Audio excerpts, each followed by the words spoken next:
Hey, so I'm actually adding this little video clip to a video I already created about the AIM controller. The controller had a whole bunch of issues, so you'll see that coming up here. But I wanted to add this to the beginning because AIM told me they would give me a full refund, and then they shorted me. It was approximately $30-$40 now, saying that they wouldn't refund me the shipping. So let me just check some of my emails here. So I asked for a full refund on June 20th. Um, they got back to me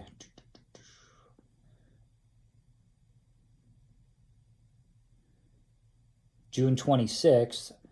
Our management team approved your refund request. Please send the controller back to us, and once it's received and tested, we'll process your refund. So that was on the 26th of June. Now you'll also see later on in the video here why this is being sent back. It was sent back. I received it, thumbstick issue, sent back. They fixed it supposedly. Same thumbstick issue, sent back. They fixed it. Seemed like they fixed it that time. But then I had an issue where if you tilted the controller face down, it would power off the controller. So it was just one issue after another. I barely ever got to use the controller. And that's why I requested a full refund. I was very excited about this controller because I've had AIM products in the past and they were awesome. However, this time they missed the mark and they didn't take full responsibility of it. It's not my fault. I had to ship this back multiple times. There was no damage to the controller. None whatsoever. Still brand new when I sent it back. And the controller looked awesome. You know, there was issues that I didn't really care for. I felt like the paddle system was kind of cheap and plasticky, but, you know, I got the Hall effect sticks. It was fully loaded. And it was still an expensive controller. So, anyhow, June 26th, they approved the request. I had to fill out an RMA thing. I shipped it out on the 27th. On July 1st, I got a note added to the order. Sent them an email, asked them what that means. They respond. It means they responded July 2nd. It means that your controller was received and will be tested shortly. Once the technicians are done, we'll process your refund. The whole time, now initially I requested a full refund. That's what I said. They've been saying this whole time refund. So I'm assuming it's a full refund, including the shipping.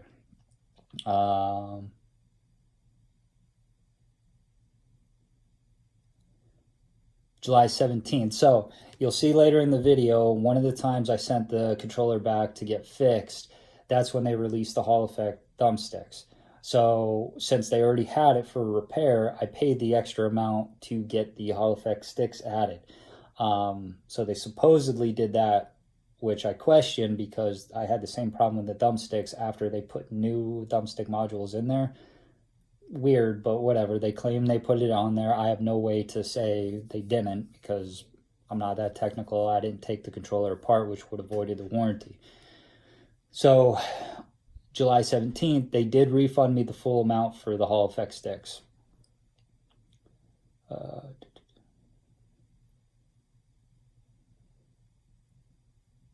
July 18th is when they sent me a refund for the controller, which wasn't the full amount. And what was messed up about it was they, instead of refunding the purchase to the original payment method, they sent me money through PayPal like I'm a friend. So not only did they short me the amount of the shipping, I also was forced to pay. It was like a $10, $11 fee for the transaction fee, which, again, I shouldn't be paying for. This is not my fault.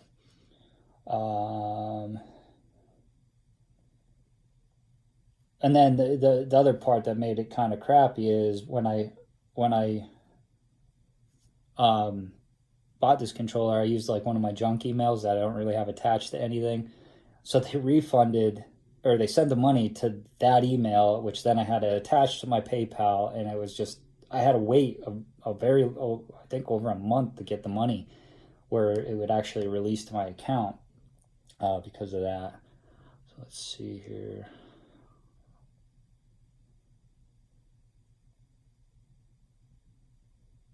So yeah, here's the difference.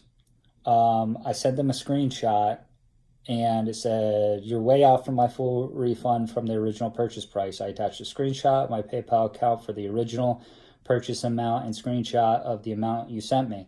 The original purchase amount, now this is excluding the Hall Effect sticks, is $261.99. They sent me the money, not as a refund, but sent it to me like I'm a friend of theirs. And the amount was $228.27, which was minus the $10, $11 fee that PayPal charges for sending money that way. So I sent that to them on July 18th. They did respond the same day. Thank you for the screenshot. Let me look into the difference and figure out what happened. Now I'm ticked, so I email them again on the 19th. Any progress on why there is a difference? They respond on the 22nd. Your controller order was $239 plus $22.99 shipping, but we cannot process the refund for shipping, controller value only. I received a confirmation from the financial team that the refund was processed for $239. Please take a look. So yeah, they sent me the money, $239 minus the amount for the PayPal transaction fee, because they didn't refund it to the actual payment method. And again, they didn't. This whole time I'm operating under the idea that they're going to give me a full refund. So that was sent July 22nd. So I respond, I didn't cause the problems with this controller. The whole time, basically, I was operating under the idea that it'd be a full refund. I did even tell them that I plan on doing a review on this. And they didn't seem to care that I'm telling you what I'm telling you right now.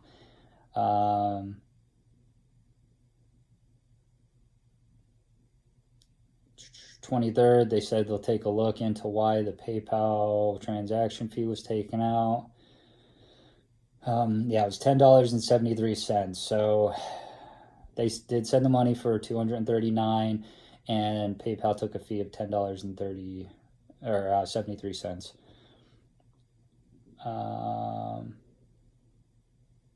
Then they asked me to send them my Venmo account so they could send me the $10.73, which I did, and they sent me the money. They did send me the $10.73 for the transaction fee. Either which way, let's see, money's still on hold. So that was as of July 28th. It's still on hold. July 31st, still on hold.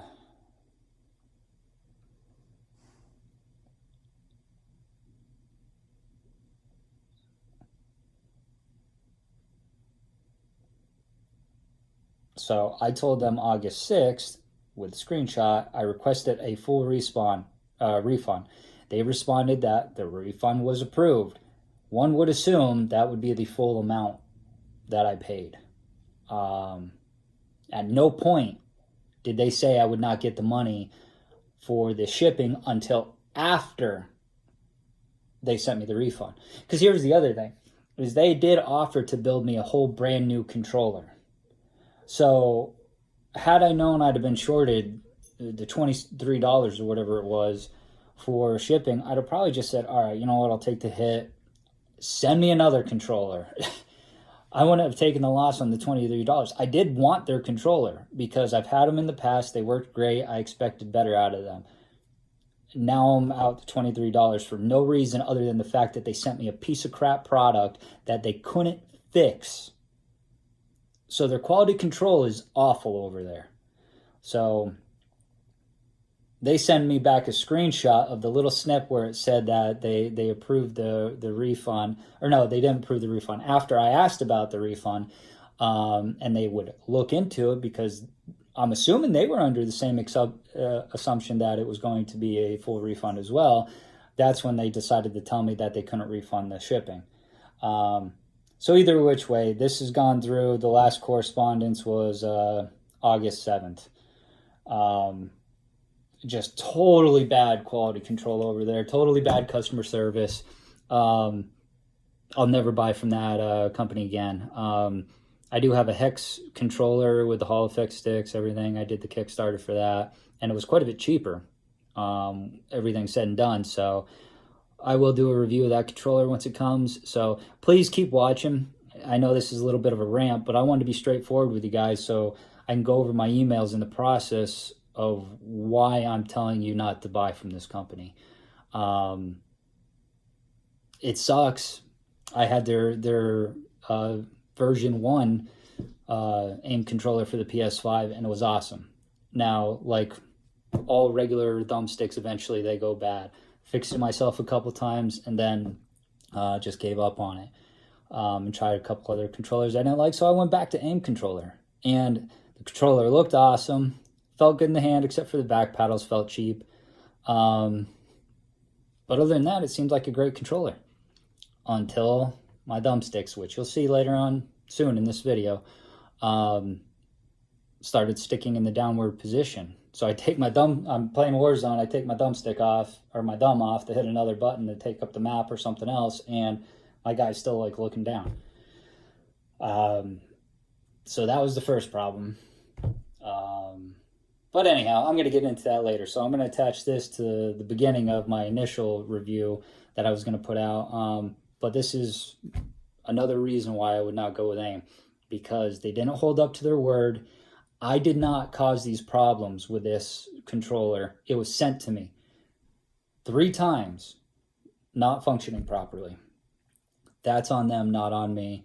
And until they get their quality control and their customer service up to par, I'd stay away from them. So please keep watching. You'll see the video of what was wrong with the controller, and I explain it in better detail. So thanks for watching. I hope this helps you guys, and stay tuned because I will be getting the Hex controller here in the near future, and the Phantom one with the Hall effect sticks and the 4 buttons on the back. Very similar to the AIM controller. So, all right, guys. Thanks again. All right, guys. So, we're back. I'm going to do a quick review here on the AIM controller.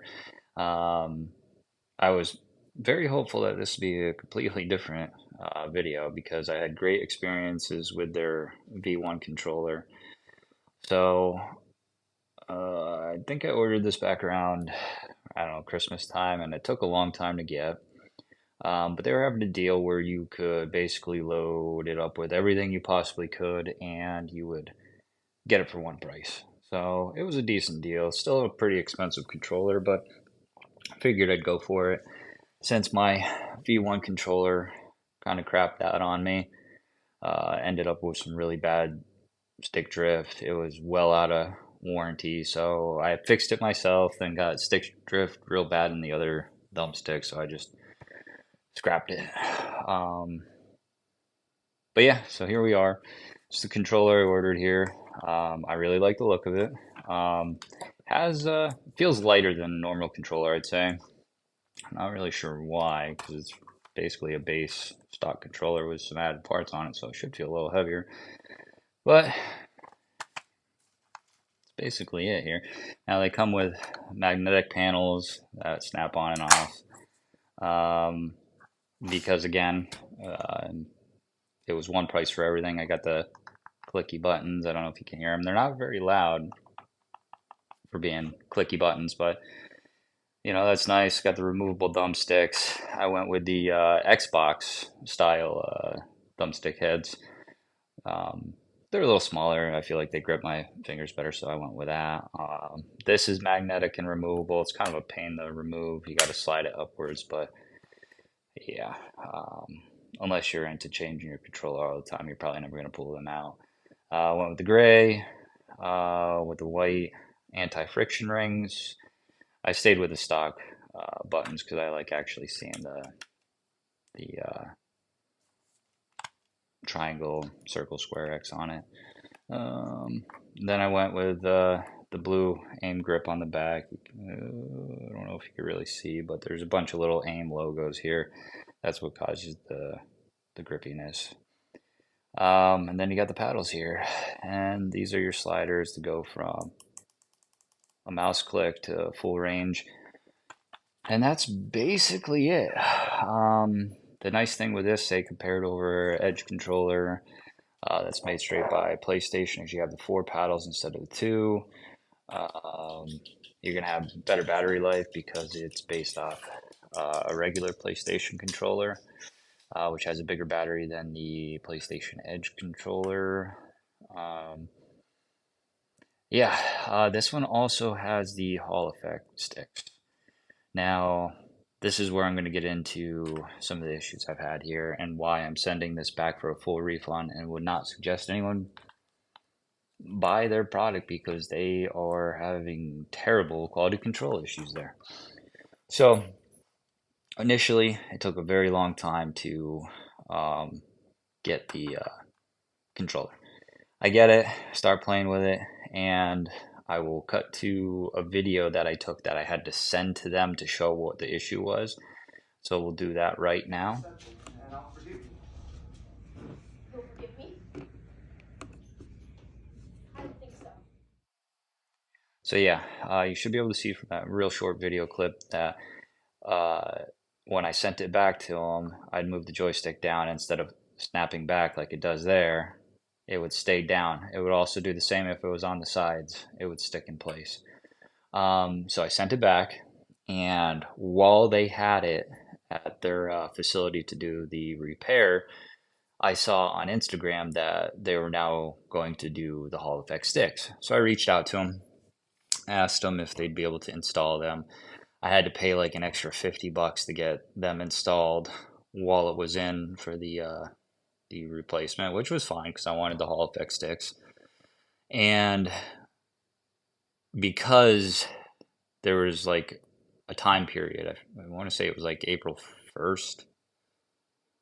I can't remember the exact date, but I had to wait a little bit extra long because there was a date when they were going to start doing and release the Hall effect sticks. I was all right with it. I had another extreme rate controller that I made myself, and it still works good, has some stick drift, but nothing terrible.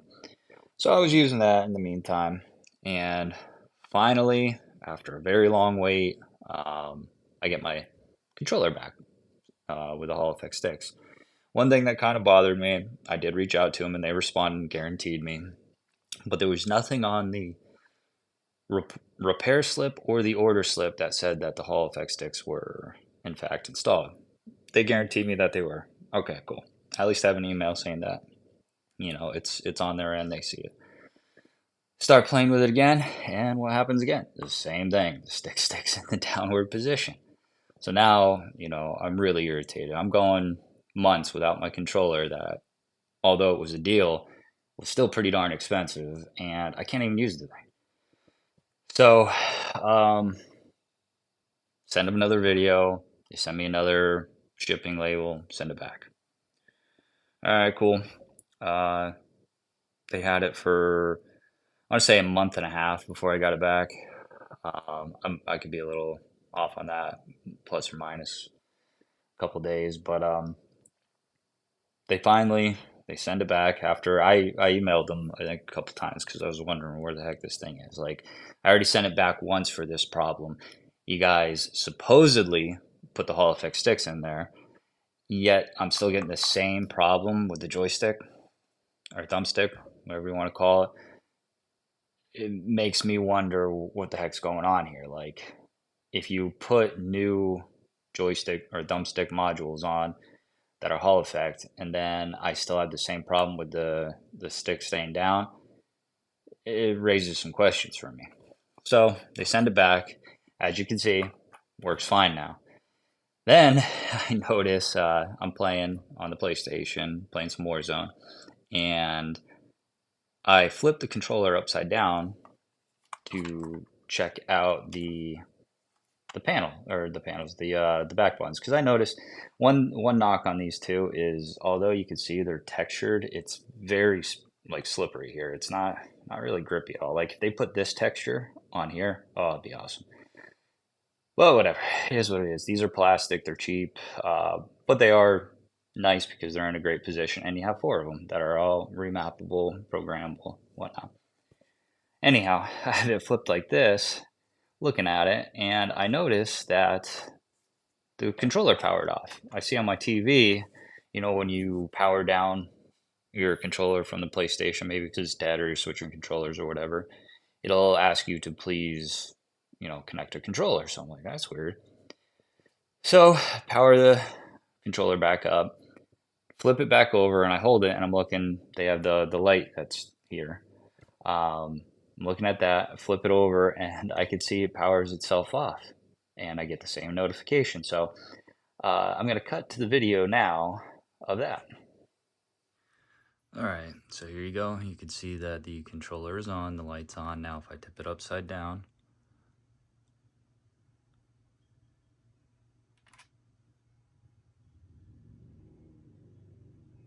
the controller turns off. You can see DualSense needs to be connected. Let me power it on again here. See the blue light coming on, controller's back on. And let me trying to do this here. Flip it upside down again. And it powers off. Do it a third time, just so you can see that I'm not making this up here. Powers on.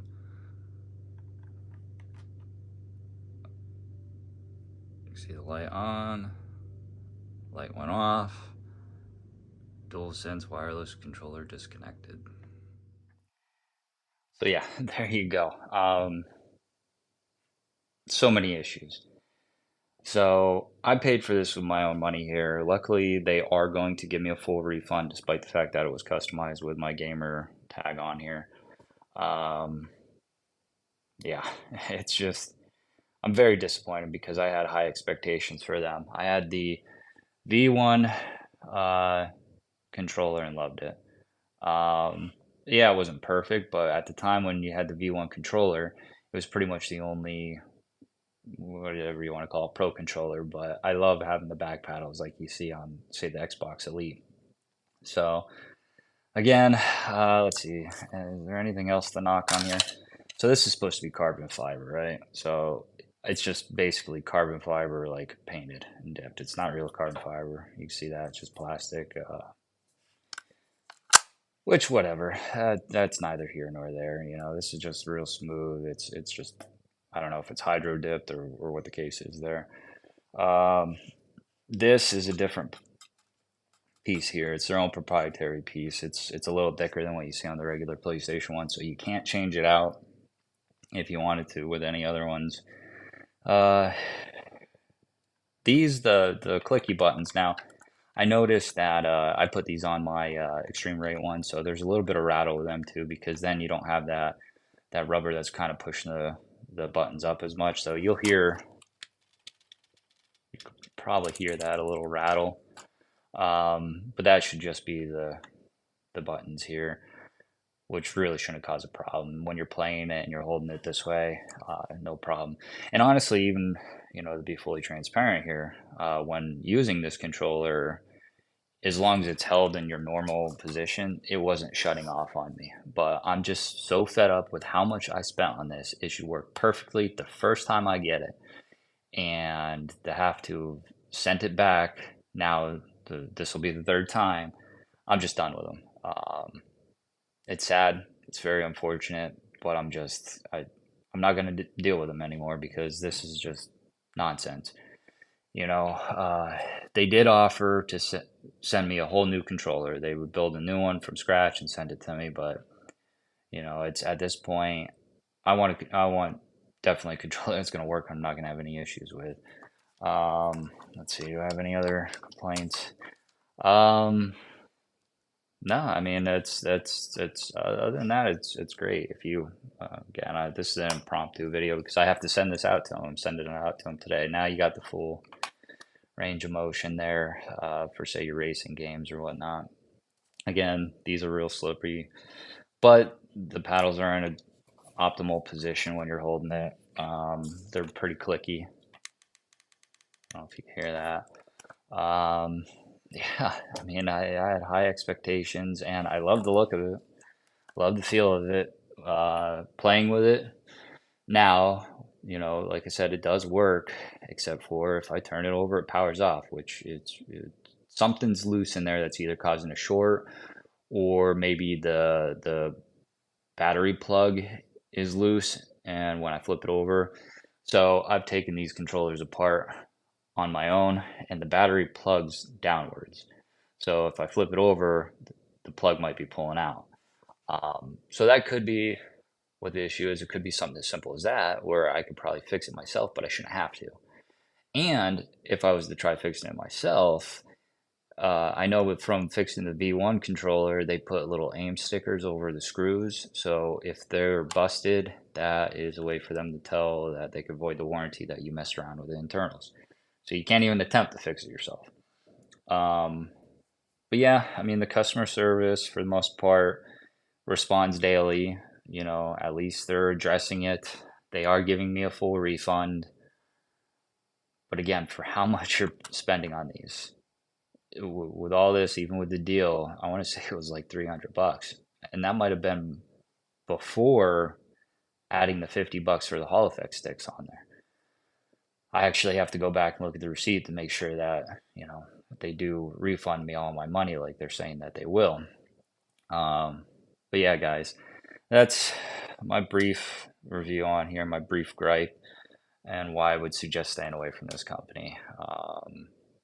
They get this stuff fixed, get their quality control fixed, they're going to be an A+ company again. Like, I would love to have this controller work the way it was supposed to, out of the box, fixed. It looks awesome. Even now, again, with the power issue, as long as I don't flip it over, it works great. It just shouldn't have that issue. So, all right, guys. So I hope that helps you make a decision whether or not you're going to buy one of these. If you get one that's straight out of the box, which one of my coworkers actually bought one for his son, and they have not had an issue yet. So maybe it's just me, maybe I'm a one-off and I had some bad luck with it, but I made the decision that I no longer want to deal with them. If I sent this back, this would be the fourth time I'm receiving a controller from them, and I'd have to hope that it's working right this time. So, all right, guys. So again, I hope this helps. Just your average nobody, using these products and trying to help you guys decide whether or not you want to spend your hard-earned money on this stuff. And in this case, for me, I'm done with them. It just is what it is. I'm not a big enough YouTuber. They're not going to send me a free one for a review at a later point. I would love to give them another shot, but I'm not spending $350 on another one of their controllers and taking a gamble to see if it works. So, I'd love to give them another shot, but I'm not doing it for that kind of money out of my own pocket. So, have a great day, guys, and have fun playing out there.